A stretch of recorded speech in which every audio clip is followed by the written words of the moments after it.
तर काय आज सकाळ सकाळी चालू होतो ना आपण आपल्या भावाच्या घरून आहे ना फटाफट निघलो. आपल्याला जायचं होतं बोरगावला. कारण की आपल्याला जे दुकानात सामान ठेवायचं ते सामान घ्यायचं होतं. तिथे जाऊन पाहिलं ते माणूस आहे ना बाहेर जायला होता. त्याला फोन करून बोलिवलं.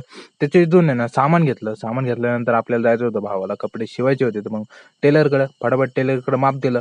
माप देऊन आहे ना मग आपण निघलो होतो. आपण निघलो होतो वावरात. आपल्याला जायचं होतं एका वावरात. कारण की जिथं आपल्याला रोटा मारायचा होता ना तिथे आहे ना ते आपल्याला वावर पाहून हे वावर आहे मोसंबीचं. आपल्याला हे नाही ना रोटा मारायला यायचं होतं. तिथं लांब लांब लोक पाहिलं कोणीच नव्हतं. मग काय तिथून आहे निघलो आपण भंगारच्या दुकानात. आपल्याला जे भंगार घेतलं होतं ते भंगार विकायचं होतं. मग काय भंगार विकून आहे ना आपण फटाफट घरी येऊन गेलो.